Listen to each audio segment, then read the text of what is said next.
Hola, ¿cómo te Buenas va? tardes, Fortunato, ¿Cómo ¿cómo andas? estás? Será que me pongo Bien, los audífonos que me olvidaba.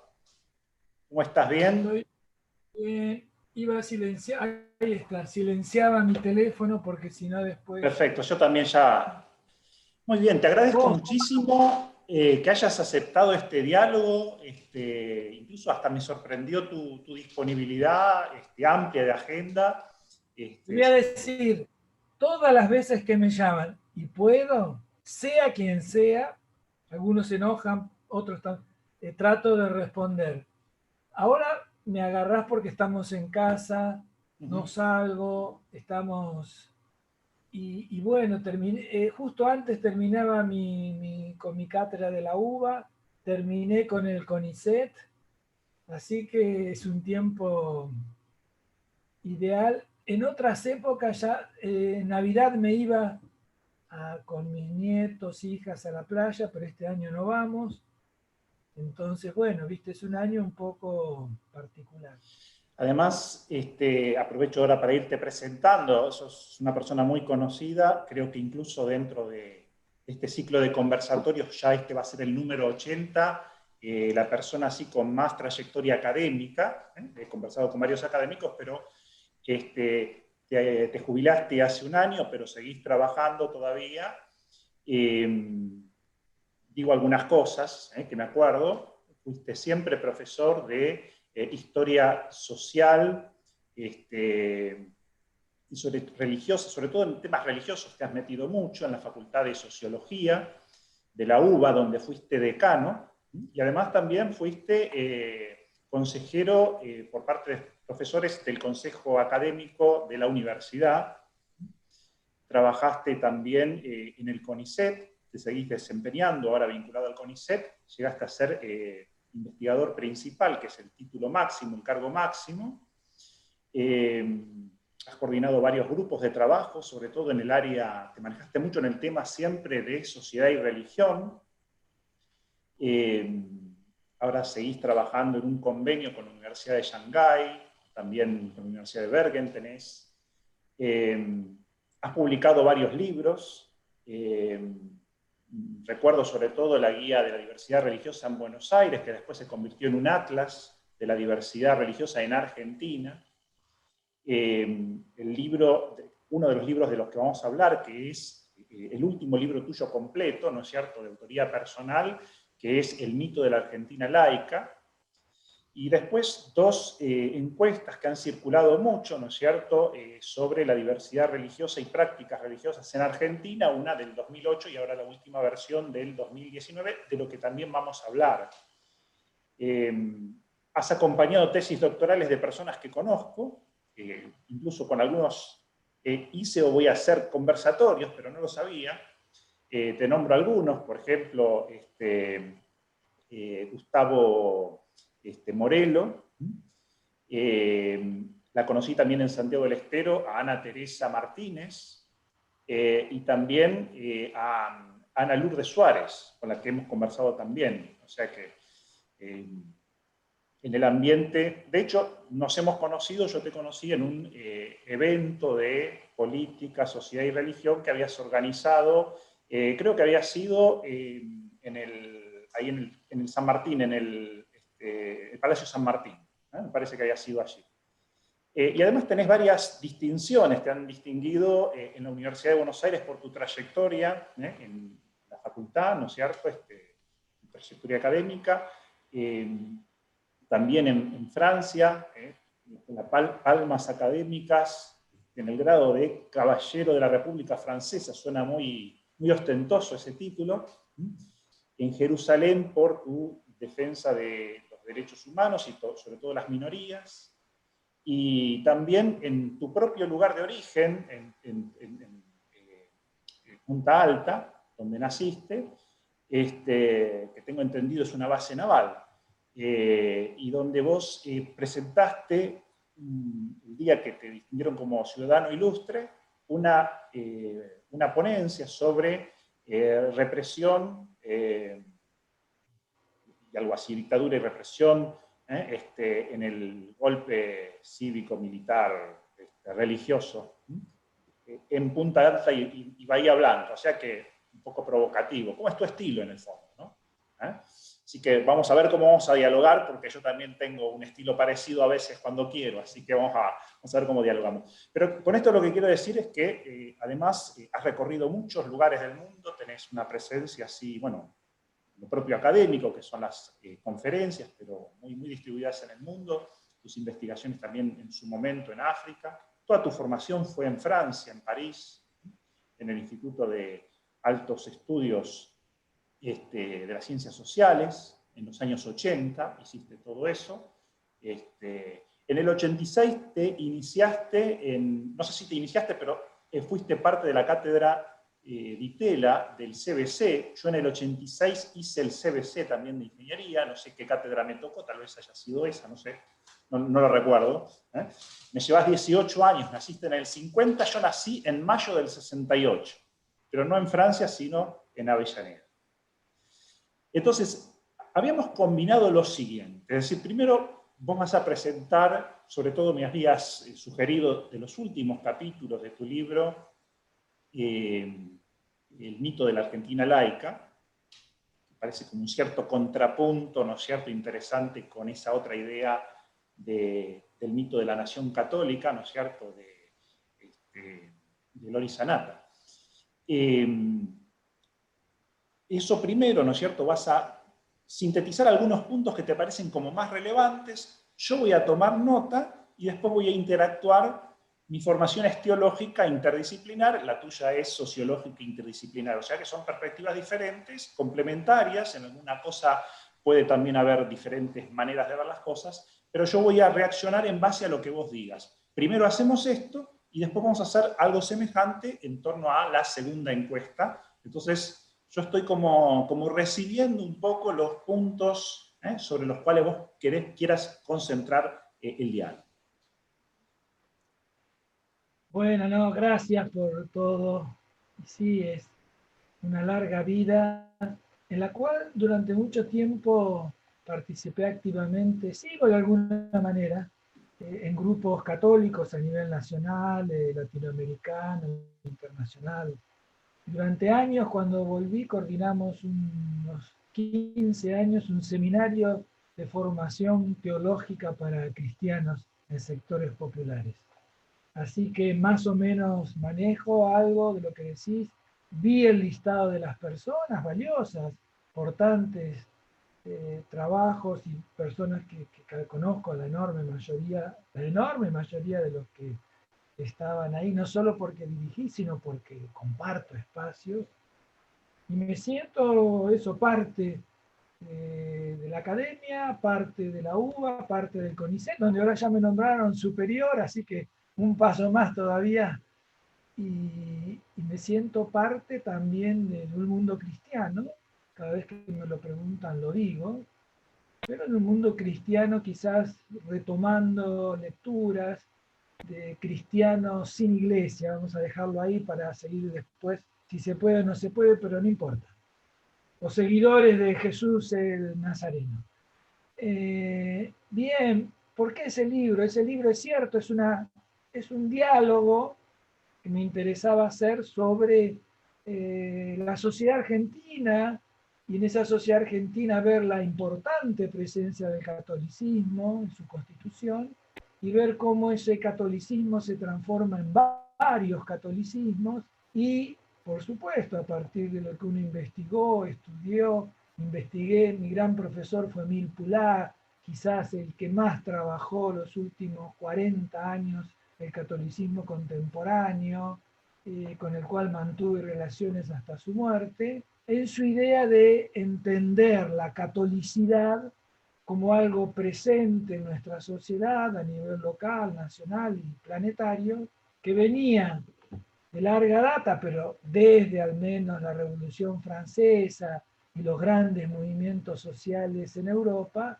manifestándose en un conflicto triangular en contra del comunismo por un lado y en contra del liberalismo por otro, que siempre me interesó, porque yo decía, pero ¿cómo?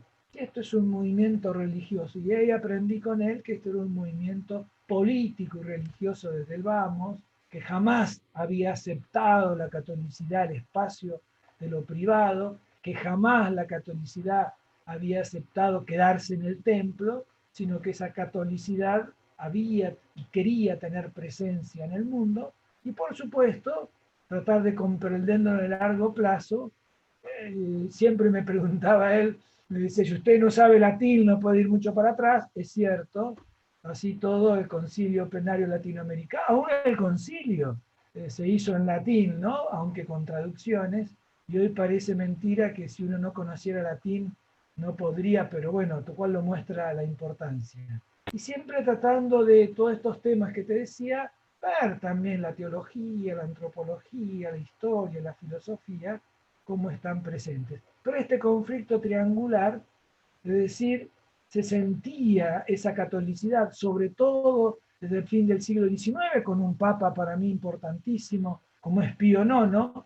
Los anarquistas se acordaban tanto que inventaron el Pío IX para comérselo, porque lo veían un enemigo, y que ese catolicismo se quiere plantear como, luego de las grandes transformaciones, presencia en el mundo, no aceptar lo privado, creer que tiene algo que decir a las personas, y de ahí la idea de integralidad, no dividirse, que no se puede ser católico en el espacio de lo privado y católico en el espacio de lo religioso, y por eso la fuerte acusación a los católicos burgueses, ¿no? Esos católicos que explotan, dirán algunos, y después van a rezar al templo, u otros simplemente dirán esos católicos que tienen esta doble vida, hacen lo que quieren en el mundo y después van a rezar al templo. Y al mismo tiempo, y después, entrado el siglo XX, con esa amenaza que van a considerar que es para la catolicidad el mundo comunista, al cual le van a decir intrínsecamente perverso. Pero previamente, fin del siglo XIX, el que era pecado mortal era el liberalismo. Yo recuerdo esas frases para ver un poco las continuidades hasta hoy y evitar ver que todo cambia. Todo cambia, como diría Benedicto XVI, el catolicismo está en continua reforma. El problema es hacia dónde se reforma, con quién se reforma y qué acepta de reforma. Entonces, eso ahí me había permitido compular justo cuando yo empecé a ser su discípulo, me siento de él, allí por el año 78, 79, él había sacado un libro con gran escándalo en Francia, discusión con Alain Touraine, Pierre Bourdieu, Paul Ricoeur, diciendo Iglesia contra burguesía, que para mí era un título provocador, porque era decir que esa Iglesia católica sabía y se seguía pensando en contra de la burguesía, que no quería conciliar con el mundo moderno. Decía, fíjate vos, la Iglesia jamás va a decir el catolicismo, ¿no? Romano, y que un catolicismo romano se había instalado a fin del siglo XIX, diciéndome, mirá, es un invento, ese papa no tenía, y se vota, y los yanquis votan en contra, entonces ver todo ese concilio Vaticano I, lo que había significado, que había que votar, y el papa lo vota, y unos dicen que sí, otros dicen que no, y esto me hacía ver todo el tema de cómo las normas, los dogmas en el catolicismo son históricos. Y esto me trajo muchos problemas, dentro y fuera, ¿no? Dentro y fuera porque dentro del mundo académico la gente te dice fanatismo religioso. Si alguien que dice alguien que nunca cambia, dice alguien religioso. Y dentro de la Iglesia Católica igual. Me acuerdo que una vez cuando volví del exilio me reencontré con mi comunidad cristiana en Bahía Blanca, allá en el año 85, con un gran amigo sacerdote que ya era obispo. Y cuando le dije que los dogmas eran históricos, me dijo, no, ¿cómo decís eso? Eso de los protestantes. Un católico no lo puede decir. Digo, dame un ejemplo nomás y vamos a ver cómo, qué te gustaría.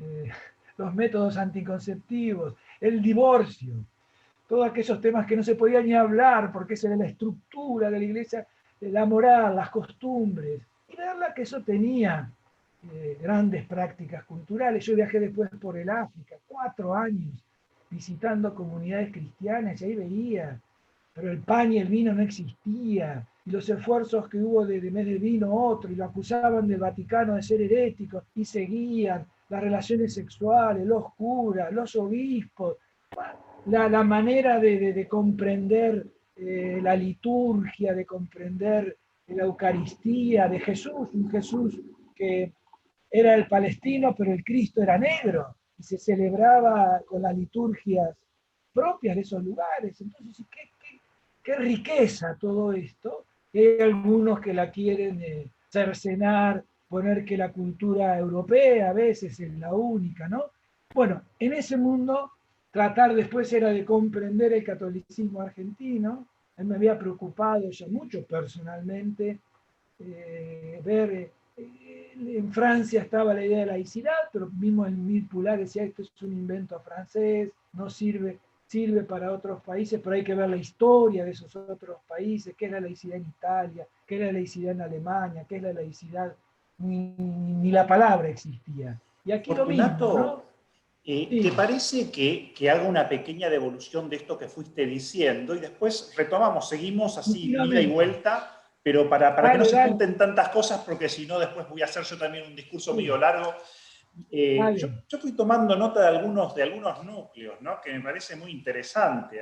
Aquí hay cosas que vos contás un poco de tu historia personal y que yo creo que están como muy incorporadas hoy, en términos generales, a la vida de la Iglesia. Por ejemplo, esta idea de las múltiples expresiones del catolicismo, del cristianismo. Yo no sé si hablaría de varios catolicismos, como hablas vos, pero sí varias expresiones, es decir, lo que uno ve que muchas veces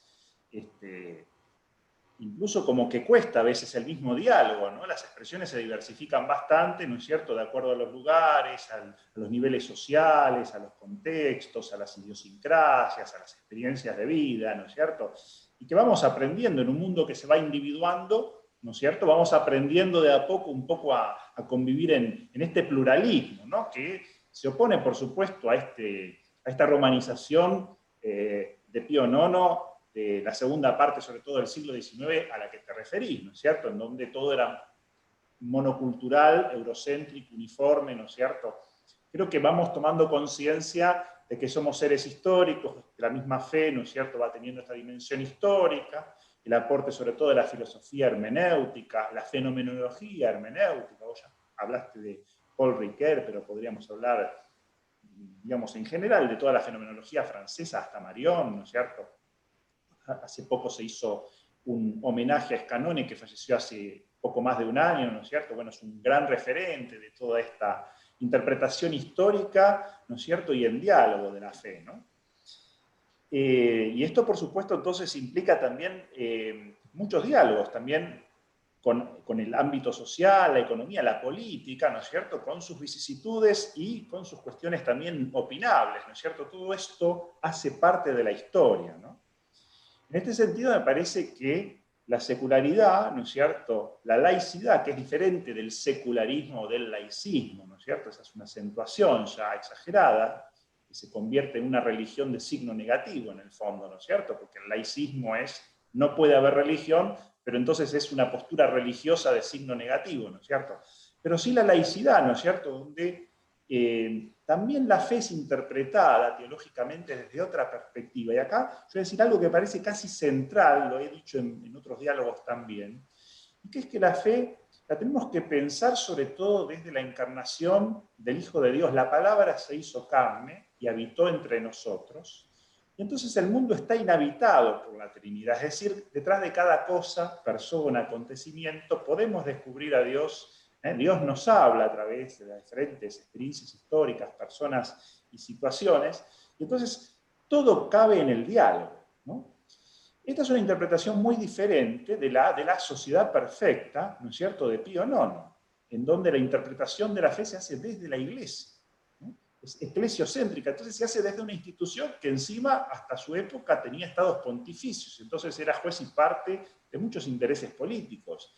No era muy creíble lo que podía decir el Papa en esa época, porque era como que hablaba como un líder que tenía también sus ejércitos, su corte, etcétera, su riqueza, ¿no es cierto?, sus intereses del mundo, de algún modo, ¿no? Yo creo que esto nos da mucha más libertad, ¿no es cierto?, pensar la fe desde el misterio de la encarnación con estructura mínima, siempre van a haber estructuras mínimas, ¿no es cierto?, van a estar, muchas son heredadas y no son fáciles tampoco de sacárselas de encima, Pero el cristianismo que vamos avisorando es este, ¿no es cierto? Es más en diálogo, más situacional, ¿no es cierto? Es una comunión en la diversidad de expresiones, ¿no es cierto?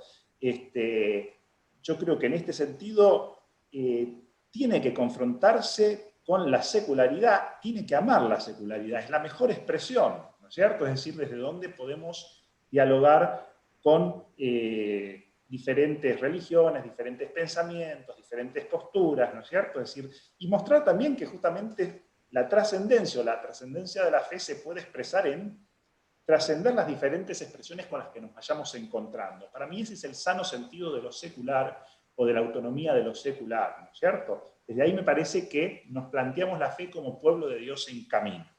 Esa es mi devolución a lo tuyo. No, Gerardo, lo que sucede, que eso después hay que verlo históricamente. Si yo lo veo para Argentina, no quiero hacerlo a nivel global porque me daría lo mismo de hacerlo. En Argentina, esa idea de una acción católica, de una Argentina católica que se inventa. ¿Qué quiere decir que se inventa? Quiere decir que se hace, hay que nutrirla. Sociedad que era del siglo XIX, donde poca gente iba a la misa, poca gente iba al culto, no había casi curas. Para los que estudian el siglo XIX, vos algunos los habrás visto, estuvo Roberto, gran amigo de nuestra cátedra, también estuvo en mi cátedra. Es decir, se hace una manera de ser iglesia, a la cual hay que reconocerla, distinta a la peruana y distinta a la mexicana, quizás, donde se hace bajo territorio de gran población indígena, entonces ese híbrido está presente, y en lo nuestro no, en lo nuestro se hace, y bueno, y tiene que reconocerse, no hay obispos casi en Argentina. ¿Cómo? Y no hay obispos, porque ni los radicales ni los peronistas quieren nombrar, tampoco lo hacen los liberales decimonónicos. En el año 30 hay apenas 4 obispos para 10 millones de personas, sería increíble eso en ese momento. ¿Por qué? Y porque esa institución todavía no había logrado una visibilidad y una presencia y una autoridad que sí la va a lograr. Ahora, lo que es interesante es que la logra al mismo tiempo que se militariza la sociedad argentina. Pero cuando yo veo que de 4 obispos se pasa a 24, nombrado por la dictadura del 30, cuando el peronismo no nombra ningún obispo, pero llega Aramburu y nombra otra serie de obispos, digo, me lo pregunta, ¿cómo es esto? ¿Dónde está la encarnación, esa que me dicen, y esa diversidad?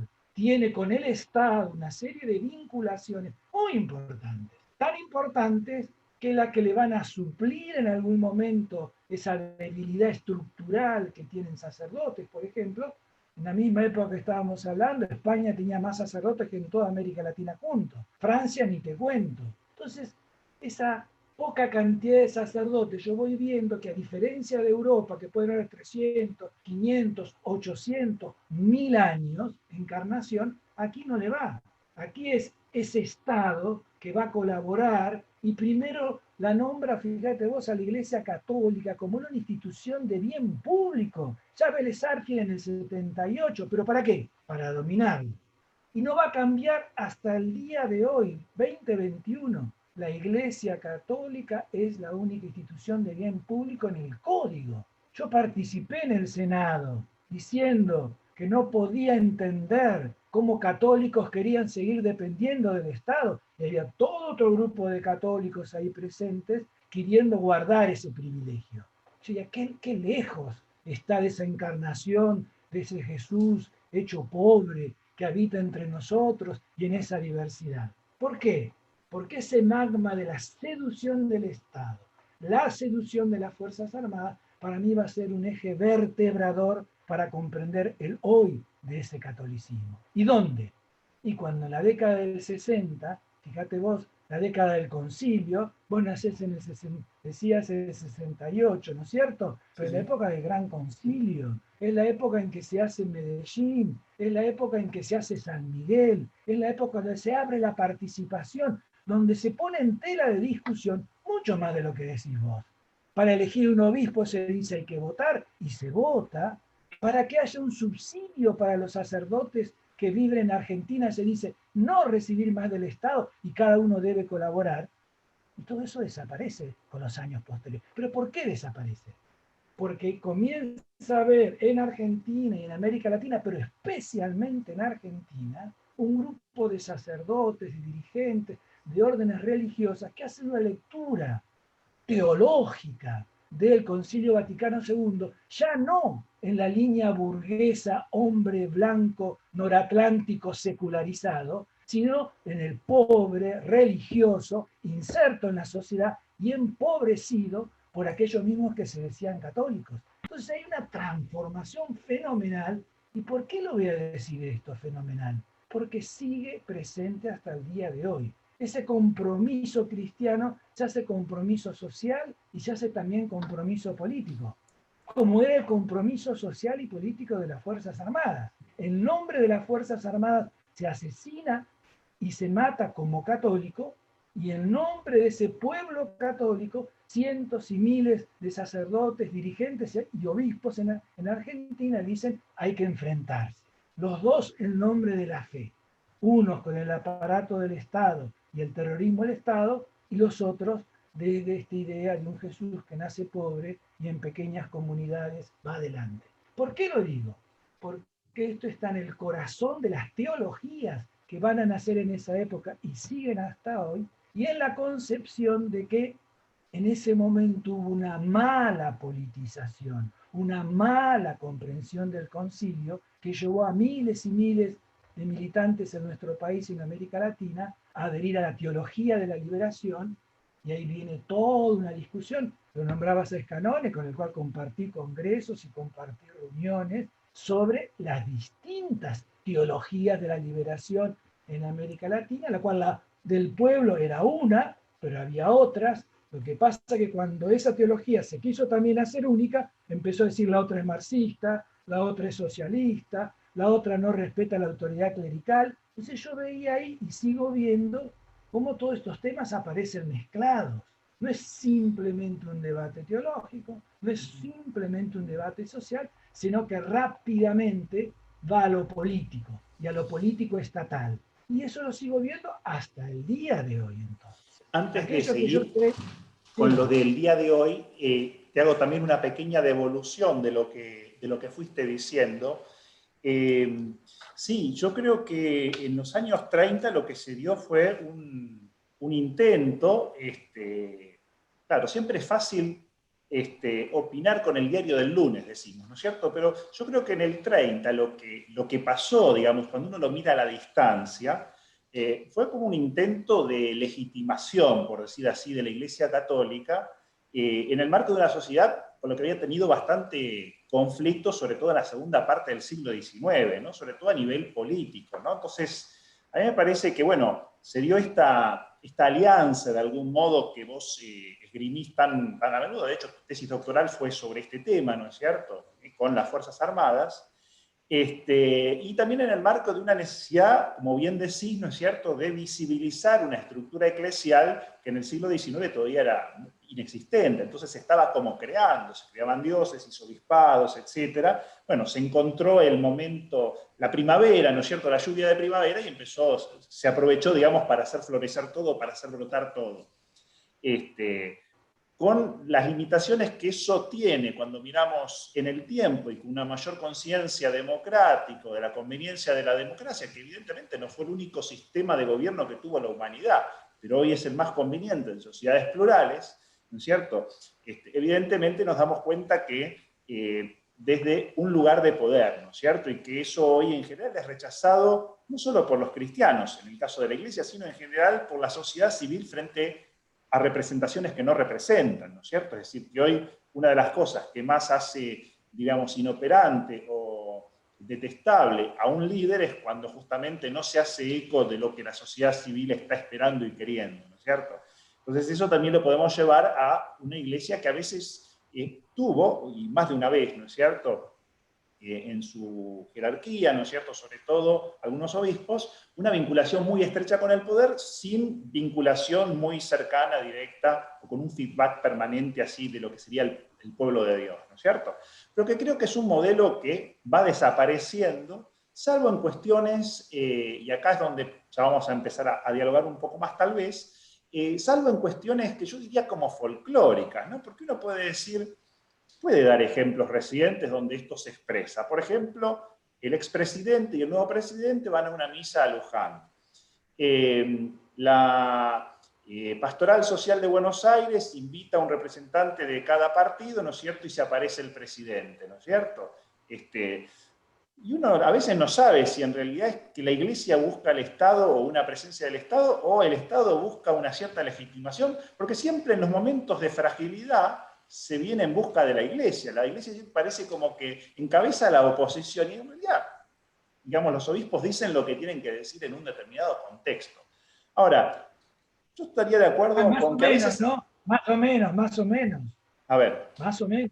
Hay una afinidad muy fuerte, aún hoy, en la mayoría de la estructura eclesiástica, como con ciertos grupos de poder que se han instalado en la sociedad argentina. En esto no es que lo nieguen, lo admiten, dirán que están en un proceso de transformación. El Papa Francisco ha nombrado más de 50 obispos. Ahora, el Papa Francisco escribió Fratelli Tutti. ¿Sabes cuántos obispos hablaron sobre esa encíclica en Argentina? No saqué la Era, cuenta. escucho. Pero fíjate, puedes entrar a AICA o revisar todas las homilías de todos los obispos argentinos. Sobre 110. Se habrá expresado a favor del Papa, el 50%, el 40%, el 30%, el 10%. Y digo, ¿pero cómo es esto? Hablaba Benedicto Juan Pablo II, tenía el 80% de los obispos apoyándolo contra las posturas de género, contra el matrimonio igualitario, contra la vestimenta de los obispos, contra la identidad católica que la política había hecho desaparecer. Y resulta que ahora el Papa se junta con los jueces hace 15 días, dice que la propiedad privada no es irrestricta, cosa que se discute. ¿Sabes cuántos obispos argentinos reprodujeron al Papa? Yo de todas maneras pienso, Fortunato, que Fratelli Tutti, más allá del rango formal que tengan los documentos, más allá del rango formal, Fratelli Tutti va a estar al mismo nivel de Evangelii Gaudium. Incluso diríamos, aunque Laudato Si haya sido muy comentado, con el tiempo, porque Evangelii Gaudium es a lo pastoral, lo que Fratelli Tutti es a lo social en la mentalidad del Papa, y yo creo que de buena parte de la Iglesia argentina, es decir, me parece que en general nos resuena muy bien, es un documento, yo lo he leído 2 veces y revisado textos y seleccionado textos. Es cierto, pero Gerardo, por eso a mí me interesa tanto. Lleva su tiempo, me parece, esta asimilación, ¿no? Entonces te lo hago al revés, Gerardo. Varias veces me han invitado a reuniones de obispos y pregunto en los seminarios, ¿qué se enseña de historia del catolicismo argentino? ¿Sabes qué se enseña?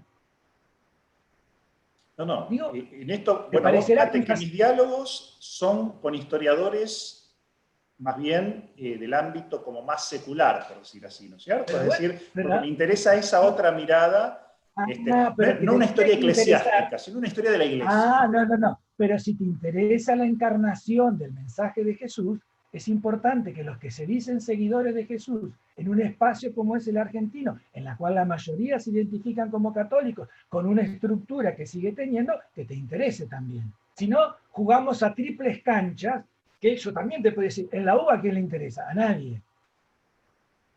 No sana secularidad, nada. No, pero por eso te estoy dando la razón en esto. Pero te quiero decir que sobre temas de cómo hoy está funcionando la estructura de la Iglesia Católica, yo encuentro mucha gente muy simpática, no se preocupa, la deja. ¿Pero cómo? ¿Se puede vivir sin estructura? ¿Se puede crear comunidad sin algún tipo de formalidad? No. Entonces yo sigo a Troeltsch también ahí, al gran historiador Troeltsch, el amigo íntimo de Weber, en el cual él va a estudiar, y muy fuerte. ¿Por qué? Porque me lo recomendaron. Casi ni está traducido al francés, muy poco al castellano, en el cual él va a decir, atención, ojo, en ese cristianismo continuamente está Pedro para hacer iglesia, está Pablo para hacer grupos y está Juan para vivir la individualidad, pero desde el año 0. Y cuando hay una estructura que asfixia Fíjate vos, toda la experiencia de las comunidades de base en América Latina, floreció por toda América Latina. En Argentina me acuerdo que nos pidieron hacer un estudio con el padre Llorio, que logró, y con él, me acuerdo que era el obispo de Quilmes, a ver qué pasaba, y casi no, porque esas comunidades de base hacen mucha política, discuten la autoridad. Digo, pero entonces, ¿cuáles son esas sensibilidades realmente existentes? Esto es lo que a mí me interesa. Y por eso, de estas discusiones, nacieron hacer encuestas. Porque si no parecía que nosotros, algunos, cuando investigamos, yo te decía, no, porque pasa. No, la enorme mayoría de la población, como vos decís, no lee ni un documento episcopal, ni un documento papal, ni nada, porque está acostumbrado a otra manera de ser eclesia en Argentina. Antes de pasar a la encuesta, Fortunato, te comento un poco sobre este tema. Esto que vos decís, una estructura que asfixia, yo lo que veo, ¿no es cierto?, es que hay cosas justamente porque en su momento no hubo los diálogos que debería haber habido, hay cosas que hoy están como muriéndose, ¿no es cierto?, es decir, son estructuras caducas justamente y muchas veces muy asociadas también a aspectos de la jerarquía misma de la Iglesia, que no sé si se van a poder recomponer en sí o se van a ir desmoronando con el tiempo. Me refiero a muchas estructuras que hacen a este modelo decimonónico de la primera mitad, hasta Pío XII, ¿no es cierto? Es decir, este formato como más visible, no digo imperial, pero sí como más de intento de cristiandad, neocristiandad. Pero Gerardo, es cierto, pero fíjate vos, que los últimos, cada vez que se intentó, ¿cómo se nombra un obispo? ¿Cómo se nombra un sacerdote? Es decir, la autoridad legítima, hubo intentos, sigue habiendo intentos, pero hasta el día de hoy les cuesta. Yo creo que esto se va a ir dando casi por un movimiento de inclinación, casi de inercia inevitable. Hoy me da esa impresión, es decir, como que no se sostiene más, digamos. Vos fíjate algo que me llamó la atención, te voy a dar algo más un poco a favor de lo que vos decís. En estos diálogos que hice, invité a 8 obispos en diferentes momentos, de diferentes espacios, desde arzobispos hasta obispos auxiliares. Y muy correctamente en algunos casos, y en otros no tuve respuesta, no pude dialogar, digamos. ¿No? Que me hubiera gustado ver cómo ve hoy un obispo, ¿no es cierto?, de la Iglesia argentina, muchas de estas cuestiones que estamos hablando, etc. Evidentemente, tampoco tuve suerte con superiores de congregaciones religiosas, superiores mayores, ¿no es cierto? Es decir, bueno, yo creo que también hay mucha perplejidad, ¿no es cierto? Es decir, hay como, bueno, no sé si entre el piloto automático, ¿no es cierto?, la perplejidad, la inercia, ¿no es cierto?, esperar a ver qué va a pasar, para dónde se van a ir dando los vientos, ¿no es cierto? Yo creo que hay un poco de oscuridad ahí, digamos, de falta de claridad, ¿no es cierto? Y bueno, digo, mi apuesta es al pueblo de Dios, a la presencia del Espíritu en cada bautizado, ahí va. ¿no es cierto? Que de a poco se vayan dando estas expresiones plurales de cristianismo, de catolicismo, como vos le decís. Es cierto, digo. Que se vaya después organizando, no hay que apurar la organización. No, ni tampoco retardarla. Es decir, la Iglesia Católica a lo largo de su historia ha leído esos signos de los tiempos. Sí me parece a mí, recorriendo mucho la Argentina, hay una lectura de la década del 60 y del 70 que no se ha podido hacer pública. Cuando yo te decía que no se enseña en su historia porque nadie quiere hablar qué pasó en esos 60. Digo esa época porque es una época, ¿qué es el concilio? ¿Cuántas veces, Gerardo, escuchaste que el concilio había sido mal leído, mal interpretado, mal escuchado? ¿Por qué se pone siempre otra palabra? Porque sigue habiendo una sospecha, y acá está el tema de fondo. Esto he hablado ahora con colegas también europeos o norteamericanos.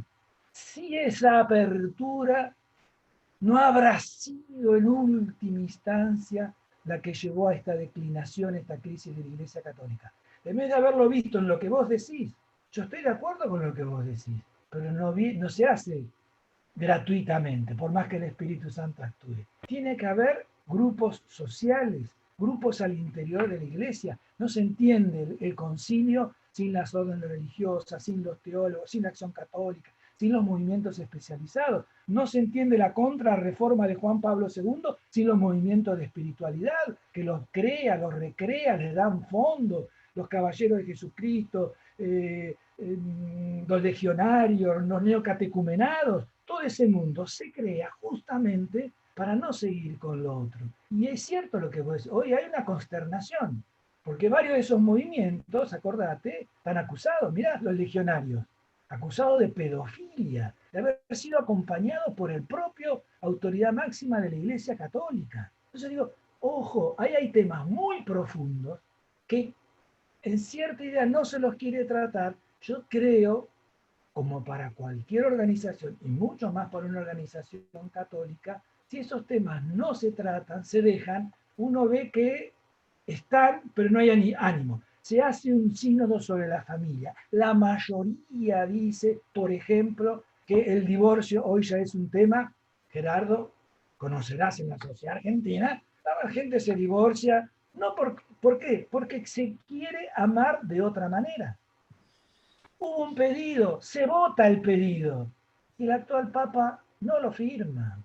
Entonces yo digo, ¿cómo no lo firma? Pero no es que acá, porque sigue habiendo ahí un núcleo duro de temor a ciertas Aquí transformaciones. hay un Que tema de pueden llegar, fondo, aquí hay un tema de fondo que es el tema de las mujeres. Yo creo que así como bueno, muchas hablar. sociedades civiles han ido cambiando en la medida que las mujeres acceden a la formación universitaria, ¿no es cierto? Y ese es como un gran momento de reflexión, de cambio, de transformación, de autoposición diferente de la mujer las mujeres en la sociedad.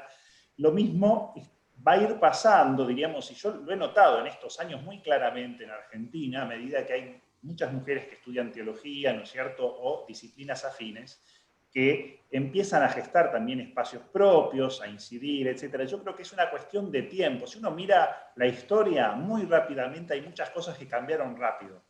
Todas esas expresiones que llevaron a abusos de las que vos decís, que son un exceso de patriarcalismo, etc., lo que está detrás, yo creo que es expresión justamente de no diálogo con esta dimensión femenina, neumatológica, se podría decir, de la Iglesia, del pueblo de Dios como misterio, y que se expresa sobre todo en las mujeres de carne y hueso, ¿no es cierto?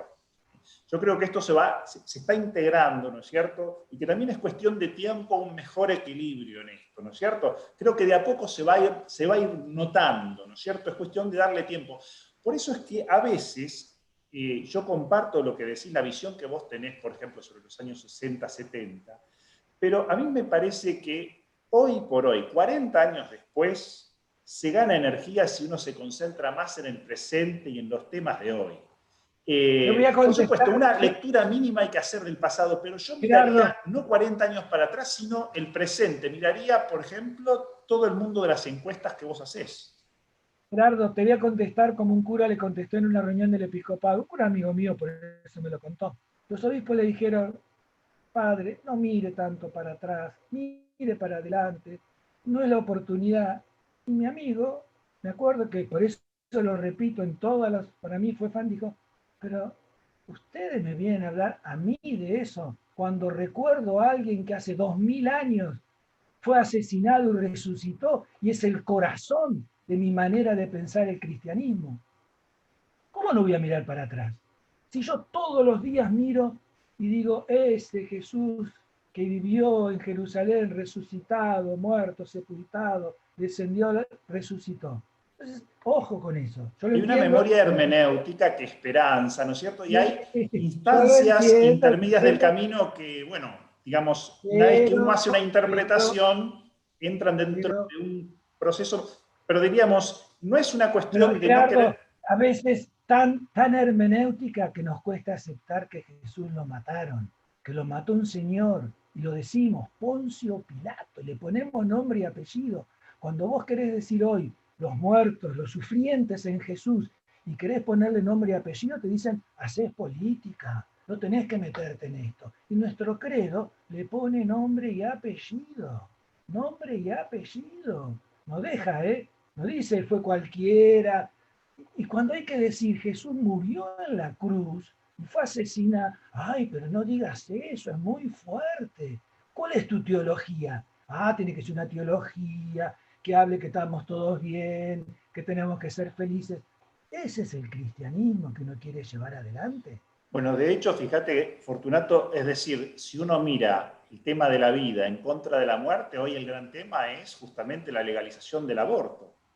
¿Te Ahí está la parece? vida, ¿Te embriones parece? humanos, y ahí ¿Pero es te donde hay que parece? proteger la vida y cuidar la vida, Pero, justamente. Fíjate si no se Gerardo, expresa, por Gerardo, eso digo, no mirar 40 años para atrás, sino mirar el Gerardo, presente. en Italia yo me junto con los obispos y los cardenales italianos, jamás les preocupa el tema del aborto. Voy a Francia, voy invitado continuamente y a la conferencia episcopal francesa, a nadie habla del aborto. Voy a España, un poco más. ¿Y cómo? Y en Alemania, ni te cuento. Pero ¿cómo es esto entonces? Si la sociedad, decimos una sana laicidad, que se vote, que los católicos que no quieran abortar, no aborten. Pero ahí tenemos el grave problema que yo te decía, que es de concepción. Si se pensó históricamente que era el Estado el que te debía auxiliar, que era el Estado el que debía imponer las normas, hoy preocupate porque es una opción que las mujeres católicas de mi comunidad sigan el ejemplo que yo le doy, pero no pueden tener esa posibilidad que el divorcio, que las mujeres católicas no se divorcien, que las Bueno, pero mujeres aquí católicas hay dos no tomen, temas. perdón, no tomen métodos anticonceptivos. ¿Cuántos años fueron condenados los métodos anticonceptivos? Las relaciones prematrimoniales. ¿Usted cree que un obispo italiano, alemán, francés, portugués, irlandés se preocupa hoy por eso? Sí, acá el gran tema es que son dos temas, dos cuestiones diferentes. Es decir, uno no puede disponer de la vida ajena.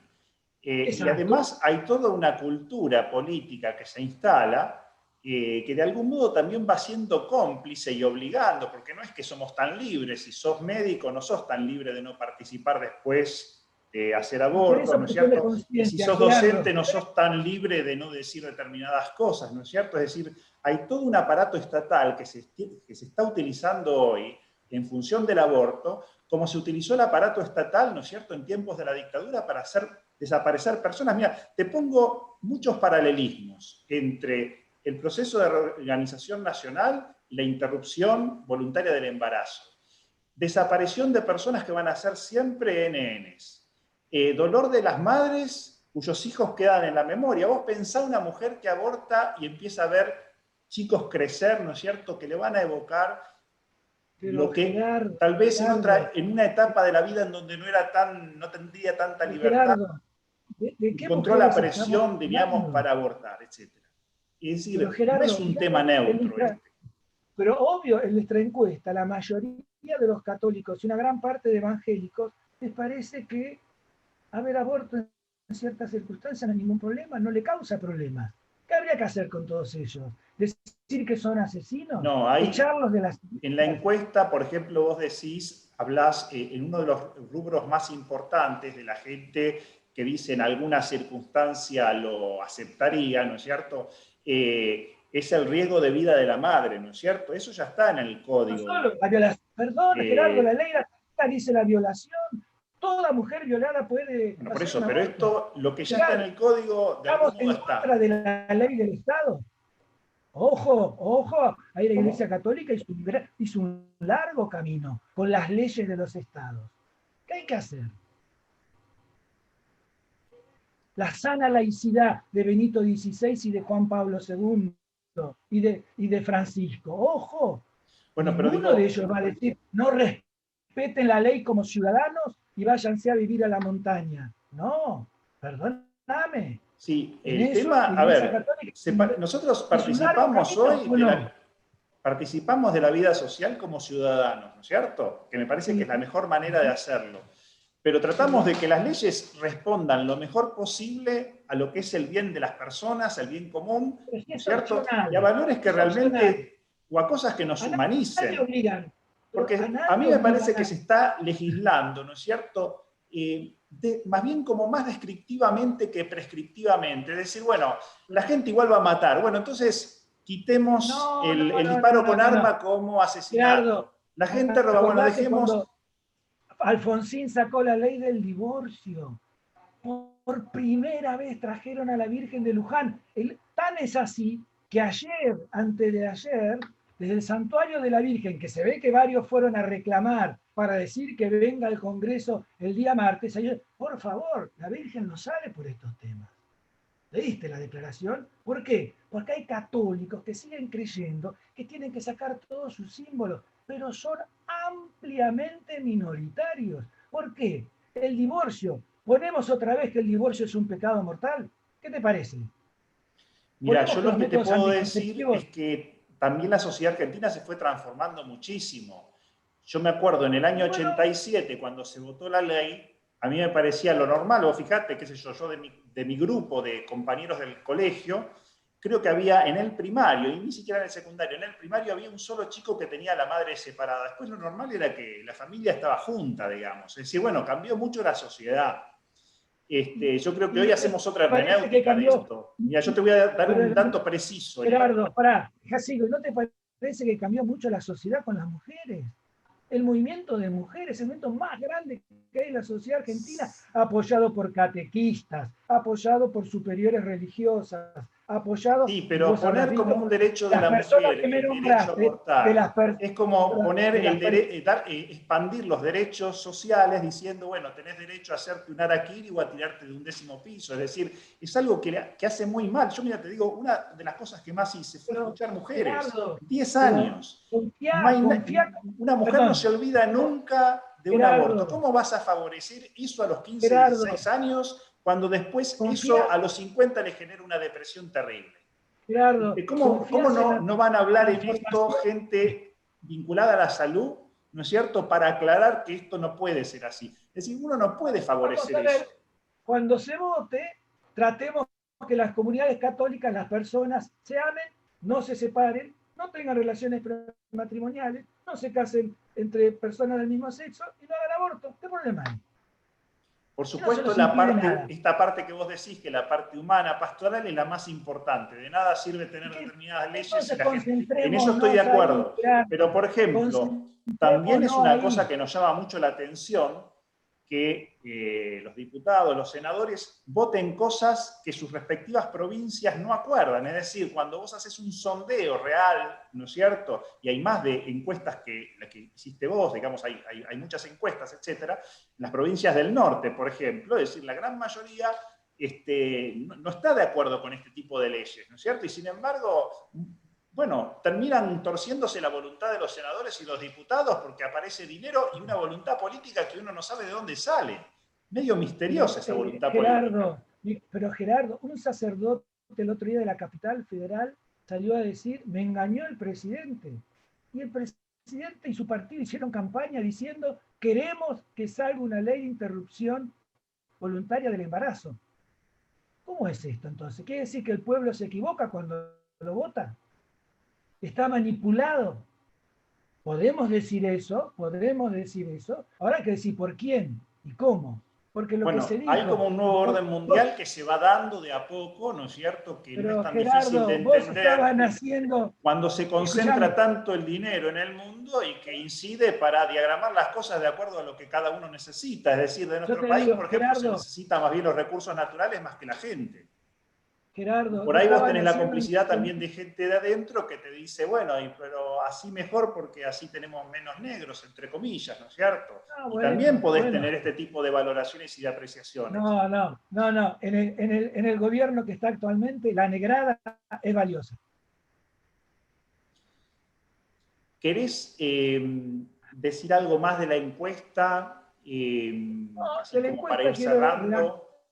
sí, reafirmar un tema que me parece central para el caso argentino, que es un poquito de San Pablo para abajo en el Brasil, Uruguay, Argentina, mismo Chile, es el hecho de una profunda transformación del cristianismo, donde catolicismo y pentecostalismo empiezan. Durante una época se los acusaba de sectas, se los acusó de venir del mismo dinero que ahora dicen que viene para el aborto, dinero extranjero de los Estados Unidos, y hoy resulta que el episcopado tenemos un ayuno hecho con los pastores pentecostales. En eso hay un gran aprendizaje de vivir en común y de respetar, me parece, la diversidad, que creo que es valioso. Ahora, al mismo tiempo, en Argentina es bastante fuerte, insisto, que es el crecimiento de las personas que se dicen sin religión. mucho más que todos los pentecostales juntos. Cada vez que voy a un grupo pentecostal a presentar la encuesta, que la presento 100 veces más en el mundo pentecostal que en el mundo católico, esa fue la primera. Ya la segunda, muchísimas comunidades católicas nos llaman, porque antes les parecía que bueno, que se mentía, y ahí se dan cuenta.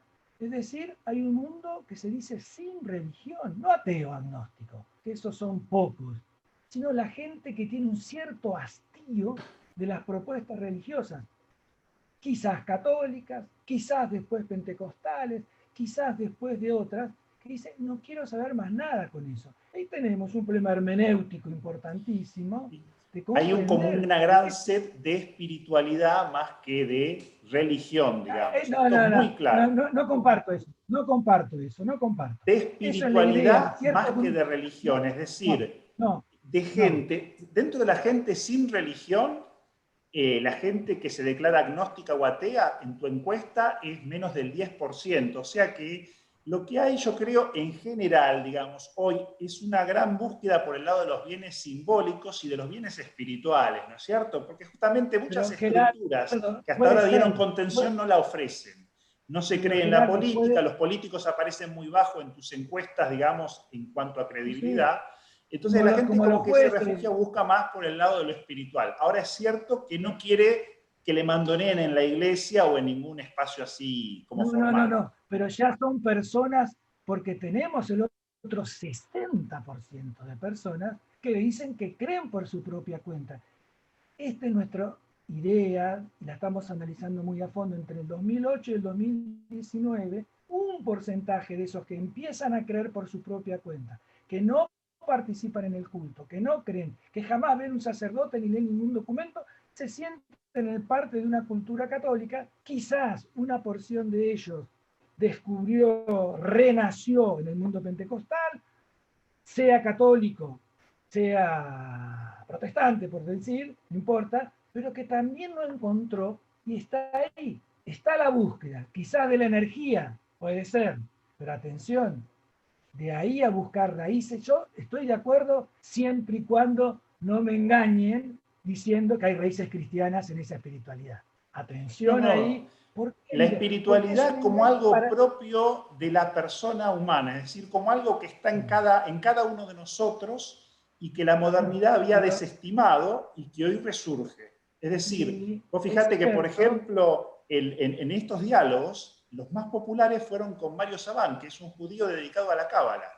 Todo el tema de la mística hoy resurge con mucha fuerza, es decir, es una de las vetas que más va como animando, porque Claro, se asocia mucho a un proceso más personalizado, más individuado. cierto. Yo creo que desde ahí hay que ir Resurge, como reconstruyendo y pensando la religión o la fe, digamos. No me gusta es hablar mucho de cierto, religión porque parece como resurge una en ese arqueología. mundo, resurge en ese mundo judío, pero lo conozco también bastante, con muchos rabinos, que eso no significa que gente se vuelva a renacer en ese mundo religioso judío. Y lo mismo le puede pasar al cristianismo, creer, porque veo muchos sacerdotes, mucha teología con la espiritualidad, me parece genial, pero el cristianismo tiene también su propia espiritualidad, una espiritualidad encarnada, subversiva, tiene una espiritualidad que le viene de la historia, una espiritualidad que no se deja hacer jugar con los placeres del momento en el cual está presente. Atención. Yo digo, pero ¿cómo? La espiritualidad de los monjes, la espiritualidad cisterciana, la espiritualidad jesuita, esas espiritualidades de los Cristos sufrientes. Porque la otra espiritualidad es una espiritualidad del placer. Y acá digo, hay que tener mucho cuidado. Y veo mucha teología católica que para decir, bueno, la gente se nos va, pero la recuperamos por la espiritualidad. Digo, atención, mi modesta mirada es atención, atención. Hay que pensar, quizás también, en un cristianismo que no es solo para las grandes mayorías. Cristianismo que no puede ser para el conjunto. ¿Y para qué? No para que sea de pequeñas minorías ilustradas, aun cuando lo decía Pablo VI, a veces con Elder Cámara, ¿no? Los grandes grupos elegidos, los elegidos del reino, sino para desde ahí volver a pensar cuál es la presencia utópica, cuál es la presencia emancipadora del cristianismo, que Aquí hay vino a como liberar. círculos concéntricos, yo diría, Fortunato. Este tema yo lo pensé bastante, es decir, bueno, hay como una, fíjate, hay gente que le viene bien el catecismo, cosas así como más generales, adhesiones un poco más formales. Hay gente que va profundizando, ahondando, y yo creo que en el centro está la Pascua, la muerte y la resurrección, que supone un compromiso histórico, un discernimiento, con todas las Estoy vicisitudes que eso totalmente, tiene, pero donde se Gerardo, expresa el amor hasta el final, ¿no es cierto? Gerardo, comparto totalmente eso, pero estoy de acuerdo. Ahora, desde ahí, yo sí creo entonces que hay que ir muy a fondo en repensar el tipo de culto, el tipo de carpa, el tipo de autoridad que legitima eso. Y ahí yo es donde digo, esa institución católica, por su historia, por los problemas, no se anima. Yo lo veo, pues conozco muchísimos personajes que se animarían, pero como pasó, fíjate que le pasó con el divorcio a Francisco en Italia. Él dijo, bueno, una persona divorciada yo la recibo. ¿Qué hicieron los curas más fundamentalistas? Empezaron a ir a sus obispos y le empezaron a decir, ¿puedo confesar un divorciado? ¿Puede un divorciado tomar la comunión? ¿Qué empezaron a decir los obispos? No, eso no figura en el canon actual, no se puede. Entonces, un intento que era buenísimo, decir, vamos, superemos, hagan lío, no se dejen llevar por la formalidad. En Sigue esto te doy habiendo mi en cada propia encuesta estimativa de haber dialogado con mucha gente en Luján, de 4 personas que vienen al santuario de Luján y se acercan a un sacerdote. Uno puede presuponer entonces un nivel de fe o de cristianismo, de catolicidad significativo. De 4, 3 no viven regularmente, un poco de acuerdo a las normas oficiales de la Iglesia, el matrimonio, ¿no es cierto? Es decir, de 4 personas, supongamos de 18 a 60 años, ¿no es cierto? O sea, evidentemente hay cosas que, bueno, obligan sí o sí a repensar, ¿no es cierto? Lo que La sucede, misma Gerardo, teología que en del amor este caso, humano, etcétera, ¿no? Pero bueno, acá vamos a exacto, hacer esa teología. nosotros en nuestra encuesta eso lo vemos para toda la Patagonia. Es importante. Yo esto lo vengo recorriendo, he hablado con obispos, curas, pero bueno, yo digo, no es fácil, porque dado que la mayoría que van a vivir a la Patagonia son familias recompuestas, muchos separados, nadie le dice que no vengan al templo católico, nadie. Sin embargo, creen que tienen un estigma y no van. Entonces, se desarrolla el mundo pentecostal, porque ahí hay que verlo en vasos comunicantes. Este mundo cristiano, el 80% de la sociedad argentina, tiene vasos comunicantes. El tema es cuando uno de ellos cree que tiene la verdad. Catolicismo, escúchame, desde los 70 hasta casi el siglo XXI, decía que eran sectas enviados por el imperialismo, el Banco Mundial, el Fondo Monetario. El año 68, con Manevite, se decía exactamente lo mismo cuando vos nacías, Bueno, pero que el 50 control de años, pasó mucho natalidad. tiempo y creo que todos vamos cambiando. Yo creo que hoy cada vez más va a ser menos normativo el cristianismo, ¿no es cierto? Más Bueno, esencial y va a depender Gerardo, más de la vida, de la firmo, conciencia, de la libertad de cada firmo. persona, ¿no es cierto? Y lo mejor que vamos a poder hacer los Pero cristianos es manifestar muy, el gozo del Evangelio, el esplendor un poco de la vida cristiana, ser Gerardo, testigos un poco de una vida realmente integrada desde tocas, lo más humano. a ver, yo te lo diría en otras palabras, para mí es central lo que acabas de decir, ¿eh? Es central. Si vamos hacia un cristianismo que respete esa persona humana, que respete esa diversidad, que la respete en sus opciones. Por ahí hay un tema muy fuerte, por eso te decía ese catolicismo integral que les, a ver, está en contra del individualismo y bienvenido sea, pero no distingue entre individuo y persona. Ahí habría que irse ahora a Muñé, habría que irse para ese lado, pero otro que fue tan desprestigiado, tan dejado de lado, que nos cuesta volver a retomar, porque hay y hubo en el cristianismo estas experiencias. Retomemos el personalismo, retomemos a la persona, que ya Troeltsch, fíjate vos cuando escribía, decía que era el ejemplo de Juan, que Juan no había hecho un grupo, él le llama secta porque la palabra no importa, no había hecho un grupo paulista de los elegidos, acá la ley no existe, somos nosotros, ni había hecho uno de Pedro que había que subordinarse o juntarse o tener autonomía con el Estado. Ahí hay algo, lo que vos acabás de decir creo que es central, cómo combinar comunitarismos con personalismos. Y ojalá que se pueda, porque sí creo que hay una necesidad de muchísima gente a nivel universal. El Papa Francisco, a diferencia de Benedicto, busca en el Islam también una respuesta, porque vos me dijiste al principio del diálogo, pero es un diálogo que hasta Benedicto XVI, acordate, Tuninga, su primera conferencia, bien, era profesor, pero se olvidó que era papa, esa condena que el islamismo era intrínsecamente irracional. Bueno, ya ahora en Emiratos Árabes Unidos hubo un esfuerzo y esta idea de decir, no, las religiones están en contra del terrorismo, las religiones están en Te contra digo de acá la algo, violencia. Fortunato, justamente porque uno cree en la encarnación del Hijo de Dios y que en cierto modo el Hijo de Dios se unió por su encarnación a todo hombre, Gaudium Spes 22, Todo hombre y yo toda realmente mujer, creo, todo hombre y toda mujer. uno realmente cree que en toda persona, cuando uno se abre, dialoga con honestidad, más allá de su creencia, de su religión, emerge una imagen de Cristo. El cristiano tiene que creer eso, digamos, ¿no es cierto? A partir de esa seguridad. Para mí esa tiene que ser una certeza de fe que se asocia a la fraternidad. Gerardo, cuando anduve por África y por otros lugares, hay mis amigos que trabajan, en la idea surge una imagen de Dios, que el cristianismo la tiene en Cristo y otras religiones la tienen en otras. Pero la idea sería es una imagen de Dios. Y ahí el Dios Padre y el Dios Madre, la teología de Orlando Yorio, la teología en un momento cuando había Santa Teresa y tantas otras, es Dios Padre y Dios Madre. Y ahí digo, hay algo hermenéutico central, fundamental, que quiebra siglos y siglos. Es que ¿Por qué nosotros los nos hemos católicos? concentrado mucho en la figura cristológica en detrimento de la neumatológica. El Espíritu Santo es tan Dios como el Hijo, y el Espíritu Santo es la Ruach, es femenino. Eso se asocia también a la invisibilización de la mujer. Lo que yo Yo te te digo, agradezco Gerardo, que cada vez... muchísimo, te dejo cerrar y terminamos, porque si no, No, después no voy a poder convertir el video, a ser tan largo, hablamos una hora ya, hora y cuarto que estamos hablando. bueno, yo, Gerardo, primero te agradezco de poder conversar estos temas. Vos sabés, me preocupan los temas tanto como investigador y como ciudadano y como creyente. Me preocupan, digo, tratando de aportar.